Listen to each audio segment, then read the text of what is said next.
Chapter 3. The Game of This. With the roof settled and set, it seemed very much like a gingerbread house. Carrot looked at her, listened as she hummed a reflection upon the creation that came together. It looked like a gingerbread house, but only in the vaguest of terms. It was only so much gingerbread, held in place with thick white frosting that quickly dried and began to chip and flake. Carrot looked past the great dollop of frosting that lay upon his nose, smiled as he heard her laughing at the way his eyes crossed and pondered it. He watched as she gently gathered up the next bit of her work, the thinner frosting more decorative and better able to hold the candy and treats that would be affixing. He let her lead. He knew to let her decide how this next part would play out. Thus they played to their strengths, her decisiveness and insight. As such, they went back and forth from their own strengths, each relying on the other's talents as they had long learned to do. The spring was full now, and moving into summer. As a very happy colt trotted to the village, he whistled to himself and could barely keep from smiling. These weeks, these blessed, happy weeks, had become some of the best of Carrot's life. As the weekend approached, his heart would grow fuller. He knew he would soon be with her. Even the very thought that she would be visiting the mill with Ivory was enough to add bounce to his steps, drawing him quickly towards the brick building that sat in the morning light beyond the bridge. He would happily endure the long hours in the bagging stall if it meant she would sit next to him during his break, and as he would share the lunch that she made for him. How happily he would whistle and hum as the afternoon wore on and on, thus their presence in the building being enough to let him forget that tedious work. Then, as the whistle blew, he would quickly trot down the stairs and meet her with a nuzzle outside the office door, simply swimming his gentle joy of simply walking her home. Well, not home, to Ivory's. Did even she have a home? As he lived here in Ponyville. Carrot skidded across the bridge a touch, the bounce coming out of his step. He looked down at the river and pondered the meal wheel for a moment. There were still things he did not know about her, things she had not told him.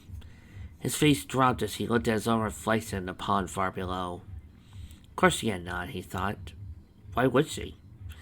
She was under no obligation. He had not told her everything either.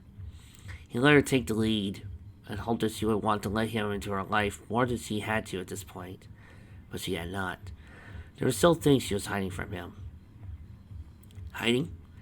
Carrot shook his head, scowled at the underbidden cold of the water below, the orange freckles standing out in the amber coat even as the water shimmered below.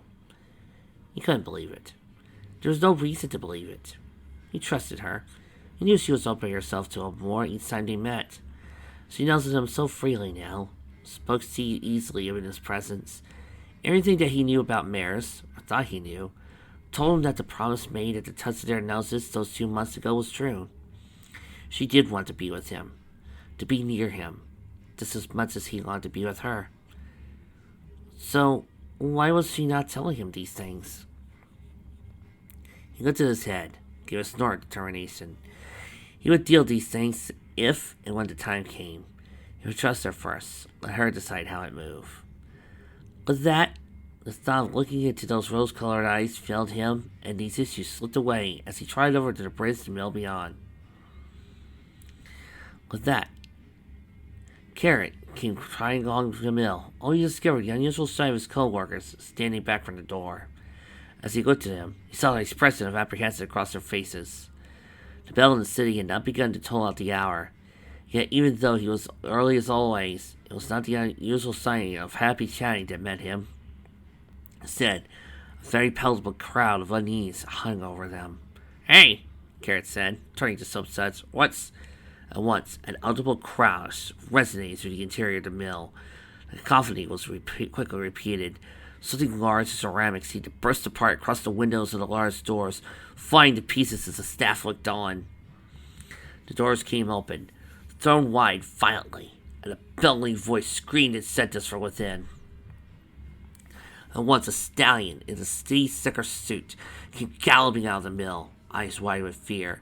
He turned and looked back, called for somebody to follow him in a voice that was alive with panic. As he did, a briefcase struck him, thrown directly at him. As it popped open, he tripped down the stairs, landed with a cry of pain. Papers floated around him. The The stallion fought to his host. No sooner than he had done so, another stallion landed upon him, this one having been thrown bodily from the building. Crowded in pain as he landed half upon his comrade and half upon the gravel of the walkway. What in the world's wrong with you? The stallion called out to the door as he tried to help his partner to his host. What in the world are you?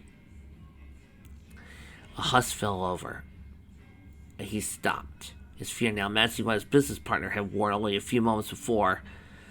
The assembled mill workers as a massive shadow appeared in the doorway. There, an immense, steaming, foaming stallion appeared. Rage was written across his face as he eyed the two business ponies. The assembly took a step backwards. Coming in here all slick with fat promises and snaggle.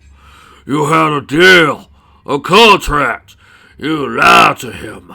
Lied. The words rang out, the tone of the stallion high, enraged.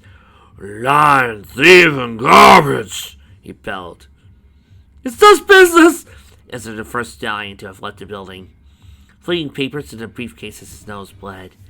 His words seemed to only make the fat stallion madder. And once he began diving down the stairs, sending the two stallions running in terror towards the assembled workers. As they went, the second one hobbled along, gasping at the other as they fled. You little piece of... roared the stallion, rearing, scanning for them through the crowd to step back at Corey. In fright, Corey! Silence fell over the scene. The only sound the Carrot could make out was the hush that followed was the heaving, gasping of breath of this immense stallion. Whispers of curses that still dripped from his lips. Damn it, Corey! Called the other from the top of the stairs. Every time you came down around here, it cost me a supply. The fast stallion, Corey, lifted his head and cast his eyes over the crowd of workers. Carrot saw the muscles still twisting beneath that tan coat. Saw the eyes fall over the workers who looked away, startled as he looked upon them. Soon Corey turned, cantered back up the steps within as Ledger shook his head. Moments passed. Eventually, small talk broke out among the workers and made their way towards the door. Even as he was buffeted by the crowd and carried along, Carrot tried to grab snippets of conversations that floated around him. It is said that they wanted a new contract or they seek legal. Oh, Celestia, I've not been afraid of in years. And Miss Ivory, our friends, looked so scared. Carrot bolted in place and going back and forth, searching the crowd. He did not see them. He did not see the two mayors. Terrible thoughts flew through him, and at once he felt himself fighting forward through the crowd. They were skipping the office. No pony was stopping to sign in the timesheet. As he got nearer, he realized why there were no long, slow lines of ponies going through the practice motion. He fought through to get into the office, literally crashed on the floor as he hurtled through the flow of workers. His host played out around him as he hit the floor. He lifted his head, searching for her. The mayors were right in front of him, and as he raised himself, he attempted to gauge their expressions. Instead, all he could really do was try to grab their attention as they stared at the door to Ledger's office. A loud voice flowed from within, and to Carrot's surprise it was Ledger's, not the terrifying stallion. Carrot shook himself and spoke her name. Cupcake, he called as he raised himself to her, some part deep within him desperate to get her away from this place. To his utter shock and complete amazement, she stood simply still, like a restrained worry and panic hanging over her. Carrot floated in a whirl of astonishment. Why? Why would she rather stay here with the presence of the big, threatening stallion just beyond the doors to come out with him? Did she not want to leave Ivory alone? Was she trying to stay near the litter? She did find him safer to be with. Cupcake? He asked again softly, his foreleg lifting to her, begging with her to come away from the loud noises that sounded out in the room beyond. He saw only the fear behind her eyes, worry and concern hidden there, and the part of himself demanded he stay put. As the door to Ledger's office came open, that part was answered. He quickly gathered up a pencil, sought to slide into the timesheet, began attempting to write his name with his hose, rather than gather it into his mouth. The polite way to do it with a communal term. I'm sorry, Ledger, Came a deep voice, a powerful one that rumbled around the room. You know how I feel about loyalty, promises, how upset I get when ponies break their word. The presence of Corey filled the room. He filled the room as though an aura of power had barely hidden suspicion. I'll need a minute, spoke a tired-looking Ledger as he closed the door to his office, sealing the two mares and the colt in the room with the huge stallion. Silence hovered there for a moment. Only the sound of the deep breaths of the stallion and Carrot scratching out his name, breaking in that uncomfortable moment. At once came hoof falls, and soon Carrot felt the eyes of the stallion on him, felt the heavy breath crossing over his back. Carrot fought to finish writing his name, trying to his best to seem casual as he lowered the pencil back down to the tray. Carrot, call, spoke the stallion, utterly ignoring any respect for Carrot's personal space as he leaned in next to him. How long have you worked here, Colt? The tone was not polite. It was an inquiry, a retrieval of information. As part of Carrot sensed that the stallion was not looking for general conversation. Carrot turned up into the face of the stallion. About 4 months, sir, he said, trembling a bit, his determination not to. I figured that's why I don't know who the buck you are, said the stallion, dropping his voice, seeming only now to regain his breath. You're one of the new crew Les brought in. You know how lucky you are, Colt? Yes, sir, I do, stammered Carrot. Mr. Ledger's been very good to me to give me this job while I try to find something that matches my mark. The stallion stared back at Carrot for a long while. As he did, Carrot felt himself becoming smaller, felt himself stepping back towards the timesheet on uncertain hooves. Even as the stallion eyed him, Carrot could not help but notice that he was older, perhaps more than a decade older, perhaps even 2, as far as the well knew. As the stallion kept his eyes on him, Carrot saw the look that dwelt within him. Past their searching and judging hung a look that Carrot could only describe as hunted. They're good folk. Lizard in his kin, said the stallion as his breath steamed over Carrot, almost gagging him. The stallion turned slowly.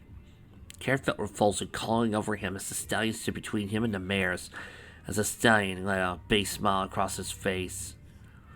Good folks. Folks with a pretty daughter as smart as a whip, spoke the stallion, opening his mouth wide with a smile. Carrot once wanted to leap into the mares, grab a cupcake and ivory too if he could, and dive with them to the distant windows of safety. The casual ease with which Quarry walked around the room, the way his eyes hung over the mares, decent waves of panic over the colt. Thank you, breathed Ivory as he painted a small smile. I'm sorry your girl saw me this way, said the stallion, turning towards the large chairs that lined the back wall of the office.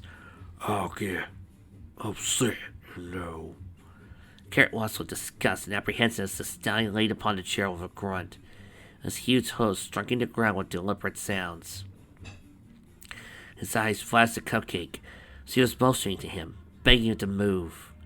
Go, she mouthed, please. Carrot looked at the large stallion and made groaning sounds as he adjusted himself, then backed the cupcake with trepidation. I don't want to leave you here. I don't want to leave you alone with, said his eyes. Please, her eyes replied. It took nearly everything he could muster, but his 10,000 different parts within him begged him not to. He turned to the office and made for his banking stall high above. As he started off a walk, but soon cantering the laces of the mill until his hooves struck the stairs. As he stumbled up them, he let out little breaths, and inside his mind, unhappy thoughts set themselves firmly. Long hours passed, and as his time sped on, Carrot simply went through the motions of his work, became an automaton. His thoughts lingered over what had transpired in the office below. Confusion drifted over him, a rock through his guts. Press the clutch, take out the old bag, place the new one, drop the clutch, lift the bag to the slowly empty containers, and ponder why she begged him to go. Press the clutch, take out the old bag, place the new one, drop the clutch, lift the bag to the slowly endlessly turning bins, and fret over some more. At once, the touch of a soft twist to his outstretched legs snapped him out of his worried thoughts. As he looked down to where it laid upon him, he placed his hoof over hers without looking up, almost reflectively, as though it were the most natural act in the world. "Oh, Carrot." Rose-colored eyes looked up at him, and he stared down into him as he lifted his head back and forth. "Please, oh, Carrot, please come with me. Please come with me right now." As he pulled him gently, looked down to where Ivory stood motioning to trammel. As the supervisor pulled to safety once more, she guided him out of the stall, saw the questions that sat behind those green eyes. As Trammell nodded, he laid him past all the belts and wheels, leading him down the stairs and out into the late morning sun. The entirety of the staff of baggy floor watched him go, watched the two ponies go down the stairs and out through the mill below. Soon Ivory cleared her throat, and all looked to her as he spoke. "I'm afraid I need your assistance," she said as her voice spoke brightly, "in a personal manner." Carrot let her lead him as far as she wanted to go. Let her lead him until her hoof dropped, and she looked up and down the road in worry, as though she was searching for something. He watched as her hoof covered her mouth, as her head shifted and trembled, and once she turned to him and asked him to follow her eyes, a wordless entreat and hiding behind him. He, of course, followed. Soon they were trotting across the bridge, their hoofs sounding out across the boards.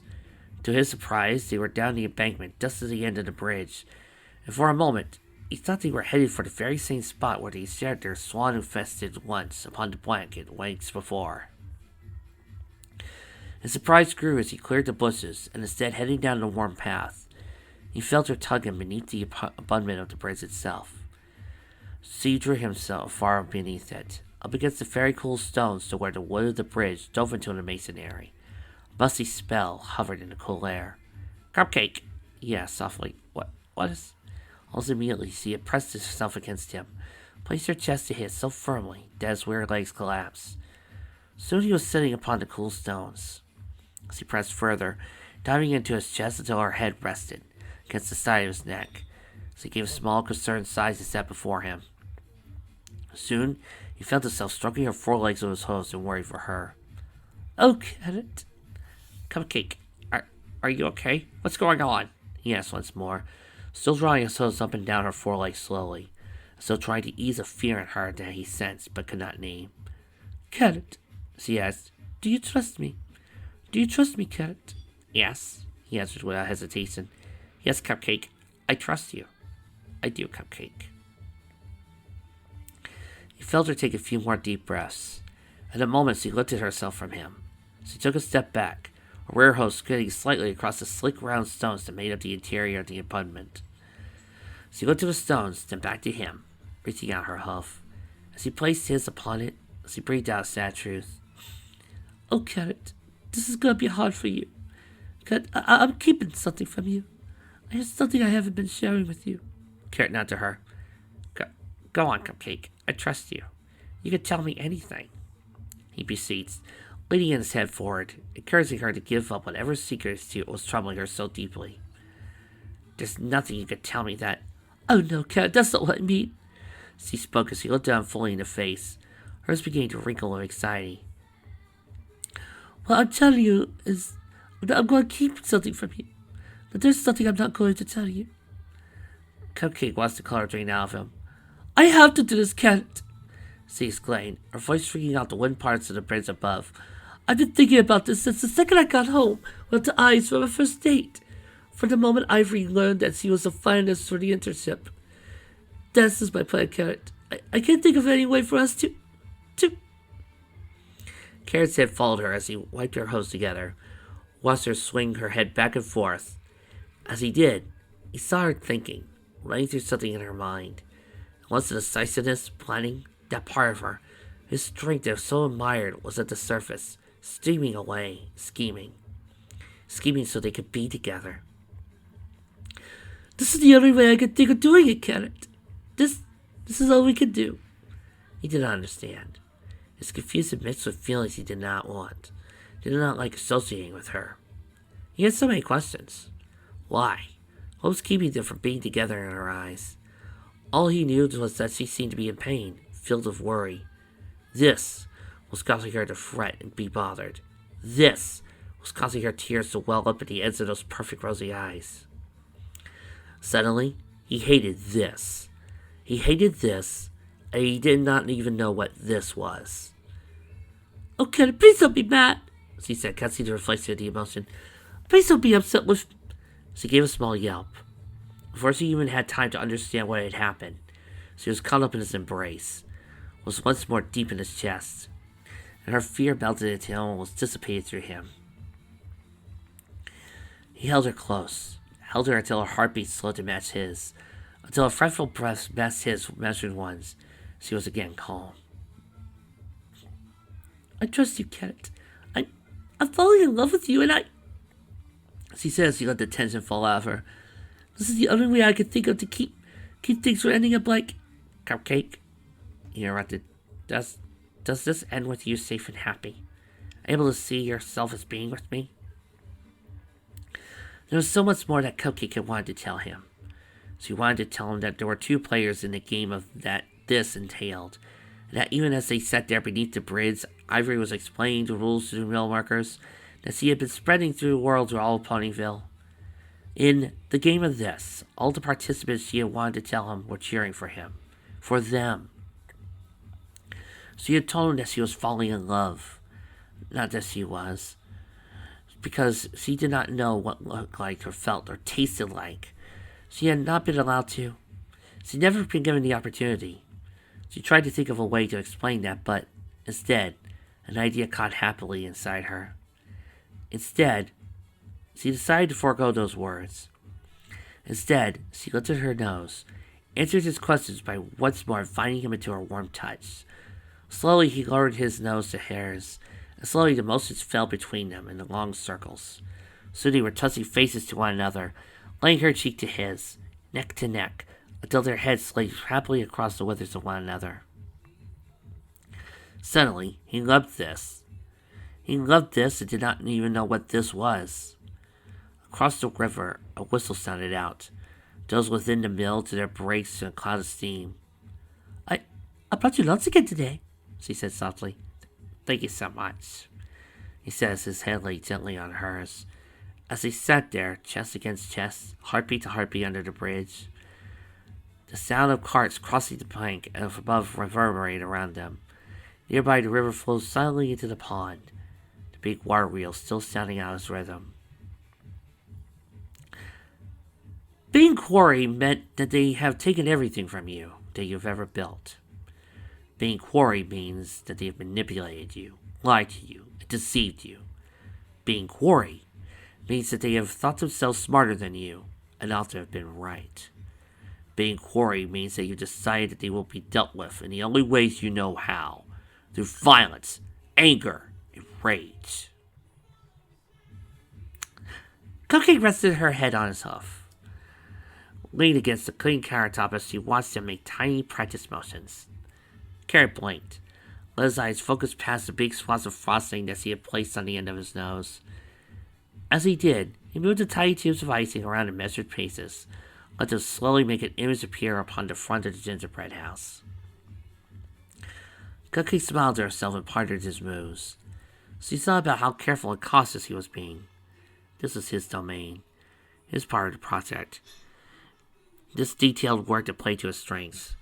Let the stallion work a very important part of himself into the unfolding creation of the gingerbread house. His careful yet deliberate movements were shining forth, revealing the prowess of his work. She watched with pride as her husband used his talents. At once, the motions of his hooves, his perfectly controlled, deliberate, and perfect movements, sent a lovely thought passing through her. In her mind, she began to think of how she too had always received such loving attention from those hooves. How his hooves have always been set to her needs and pursuits far more personal and intimate than the one now playing in their kitchen. Surprised at where her own thoughts had led her, she blushed, smiled, and looked up to him warmly. Carrot arched an eyebrow at her, gave a small smile as he continued his craft. With a giggle, she went off to make some more frosting. By the time she had returned, he already stood at the end of the table, pondering what he had created there. She moved to stand beside him, and soon she too contemplated what he had made. The little doorway stood out in perfect relief against the slick surface of the gingerbread house. She leaned against him once more, smiling, making small sounds of approval at his work. The door upon the gingerbread awakened something of a remembrance within the two as the morning moved on. They stood together in the warm kitchen of the bakery. "Come on," he cried once more. "We hear by the hoof. It's just over there." Cupcake actually had to trot to keep up with him. So great was his enthusiasm, his long gangly legs greatly outpacing hers with each of his exuberant bounds. Yet he never left her behind.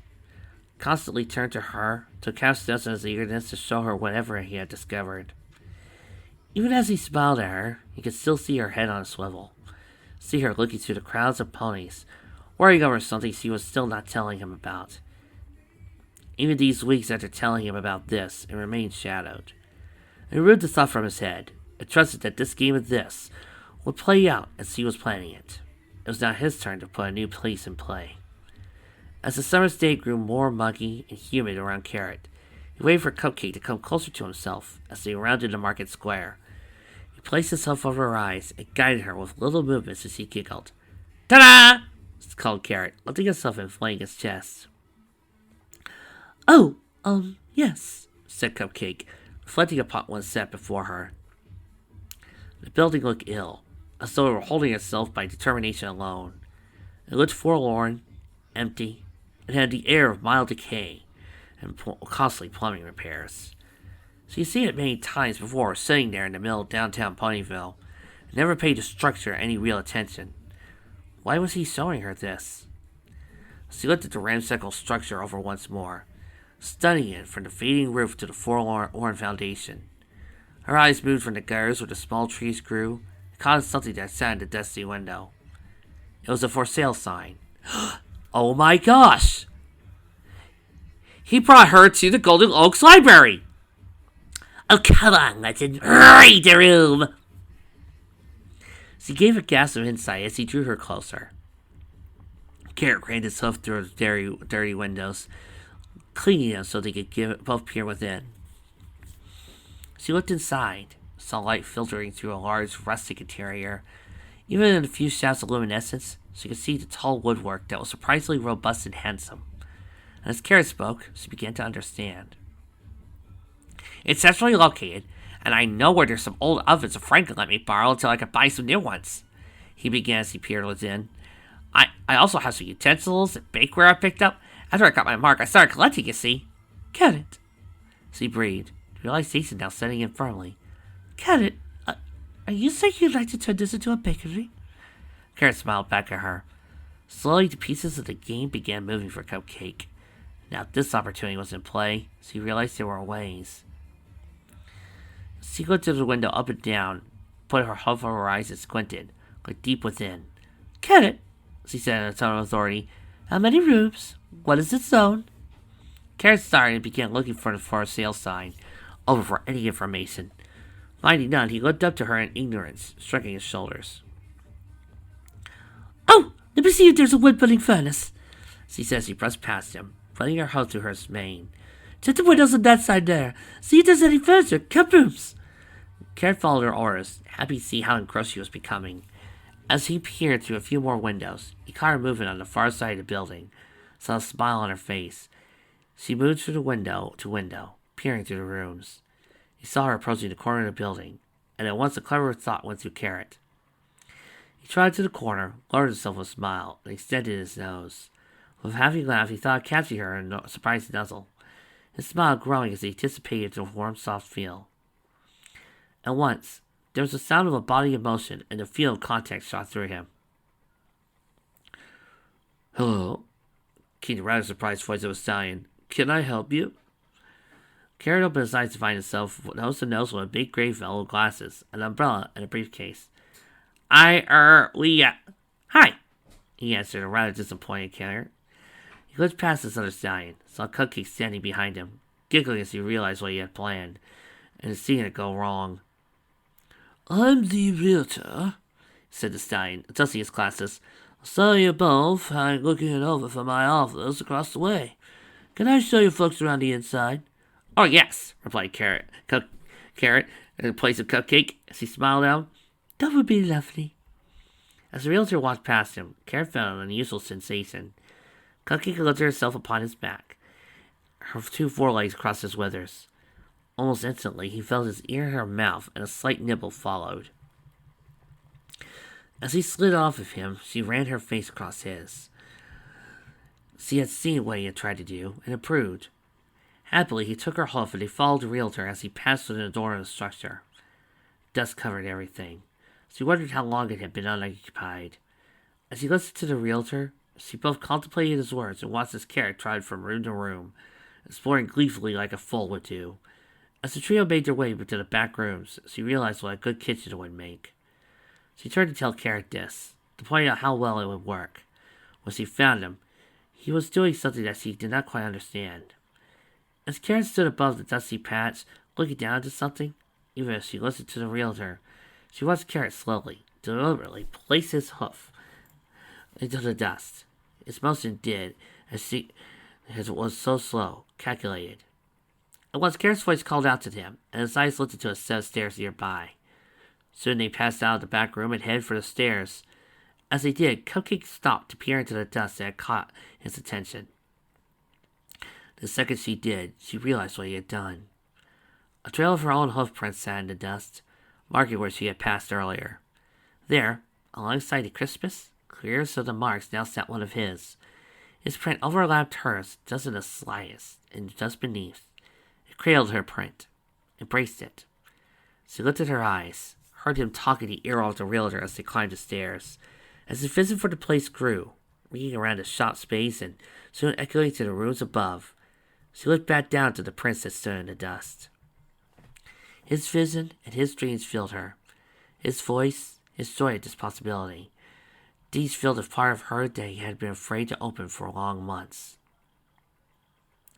With small deliberate motions of her own, she encircled the two prints with a heart, drawing it so slowly so that no dust marked her work. After nearly an hour, the realtor began to make motions that he would like to be on his way. As they all stood in the doorway, he pointed out his office, across the road, and mentioned a few numbers. Cupcake winced as he saw the discomfort that flew across Carrot's face at the price. She quickly moved into him as he sat. She saw him trying to figure things out in his mind. Placing herself to his chest, she nuzzled up beneath his chin. And soon she leaned forward, gathering her into his forelegs. The realtor blushed gladly, sought to assuage that fear of these two affections that would lead to him. I know that might sound like a big number, but I'd be happy to work with you on a loan. There are even some grants for reusing the structure or opening a business that matches your marks. I know how it is, being newly married and trying to find your way in the world. The two turned to him from within their embrace. Oh, well, we aren't married, giggled Cupcake. Oh, said the realtor, blushing brighter. You'll have to forgive me. You can understand how I can make the mistake with how well you two fit together like that. Sorry that we didn't finish before the rain. Rain? Asked Carrot. Ryan Q, the realtor's umbrella snapped open. At once, the Pegasi released a torch from the sky, one that they had not even noticed gathering in their eagerness to explore the building. Up above, a little rainbow filly is giggling her head off as she joins her mom in pointing up the clouds, before flying back, following them. A little yellow Pegasus floating soon behind her best friend. They had known that it was going to rain, of course. It had been on the big schedule in the town square, just as it had ever been. Now it seemed that they would not be spending the storm within the theater or the dance hall as they planned. Instead, they stood there beneath the ancient cavity of the building, as the rain splattered across the cobblestones, filled the channels that lined the street. They watched it for a moment, standing there close together, happy in their shared warmth and touch. As the rhythm of the rain continued, Karen felt her turn, looked down to see her lifting her nose to him once more. He placed his nose to hers, waited for her to lead him. Instead, she gave a little twitch. And once he understood, she trusted him, was for him to begin the motions. As he made broad strokes, let the feel of his touch fall through her slowly. Soon she began to answer. As the water streamed past the canopy that hung over the door, she drifted to the feeling of him drawing his face down to her cheek, past her neck in long, lingering movements. You feel Cupcake give herself up to him, falling willfully into his motions. Once more she leaned into him as he lifted his head across her neck, grabbed leisurely past her cheek, as his forehead touched her forehead. He laughed happily inside himself as he waved small sounds of contentment, while he drew his face across her, repeated motions up and down the other side. She drew carried up with a gentle nuzzle, and there were a few motions that greeted him. This time her expression asked something different of him, and with a participating glance, she lifted her face once again. This time, she called his lips to hers, asked her to move with her in harmony, to come with her a step much deeper, to share with her for the first time something wonderful. A little white unicorn watches and shot, "Mother! Those ponies are going to get ready to keep kissing." He answered the first with a soft touch, followed by a second. With that, Carrot was soon deep inside Cupcake's kiss, she in his.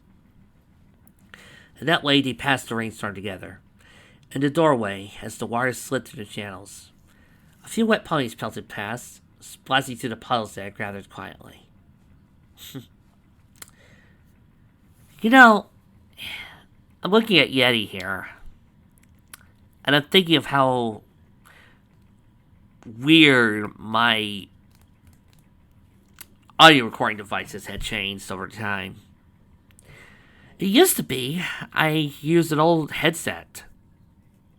I forgot what type it was, but I was just following something I heard Lanny of Team 4 Star say he used to do for his printing stuff. I then moved to a wireless headset. That worked for a few years. Stuck with my wireless headset because I felt like it felt smooth around. For a couple of years, I just used the laptop's phone. And then one day, I went on a shopping spree. I told myself, it was about a $400 shopping spree, that one of the big things I was going to get was a brand new microphone. Because I felt like if I really wanted to make this all set up to really give you guys some of the best reads you could hear, I might as well get myself a more official microphone rather than the wireless stuff I had been using. Yeah, this meant that I couldn't walk around while talking, but it did mean that I could hold myself here and do whatever I want. So, nowadays, I've got Yeti, and for the past few years, it's been serving me well. Kind of like it like that.